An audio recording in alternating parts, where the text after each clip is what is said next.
Excellencies, ladies and gentlemen, dear friends, it is my great pleasure and honor to welcome you all here to Sweden and this beautiful city of Gothenburg.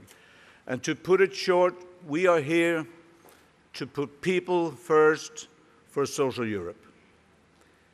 This is a city with a long history of trade and seafaring. The port where we are right now dates back to the 17th century, and this building used to be a mechanical workshop when Gothenburg was known all over the world for its fine shipbuilding, not least during the 20th century. And the working men and women of that time fought for decent wages, acceptable working conditions, and the right to paid annual leave. Now, the old docks have been transformed into a campus and a science park where thousands of people today work, live, and study. What takes place here nowadays has very little to do with shipbuilding. And the people going about their activities are doing so in an environment that would have been unimaginable in the shipbuilding days. Friends, our economies and the world of work have changed so profoundly. This means that the challenges we face also change, and that we need new solutions to manage them. And that is what this summit is all about. If we look around Europe, we can see how timely this summit is. Europe has faced numerous challenges over the last decade. We have seen growing concerns among people and rising distrust in political solutions. It is time for us to put people first, because the European Union is nothing more, nothing less than our people.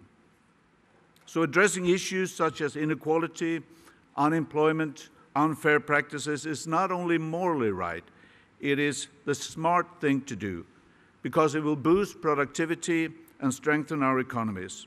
So let's focus on two things at the same time: fair jobs and growth.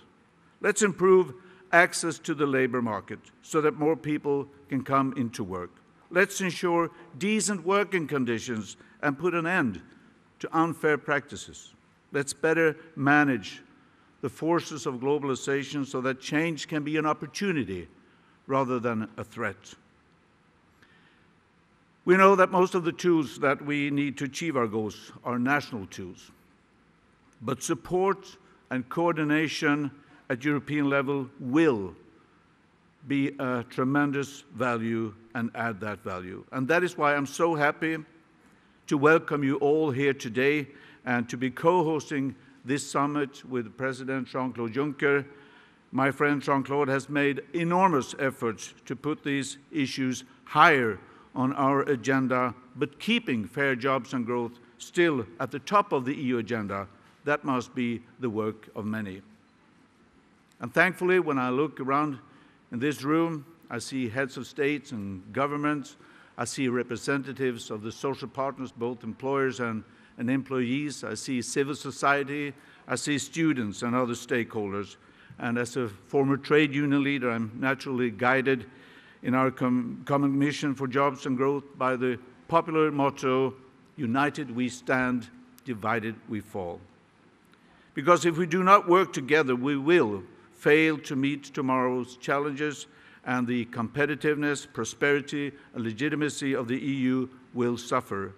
But by working together as political leaders, the trade unions, employers, we can improve the lives, both the lives of our people, and at the same time strengthen our economies. So let's unite, let's get to work, let's put people first for social Europe. Thank you very much.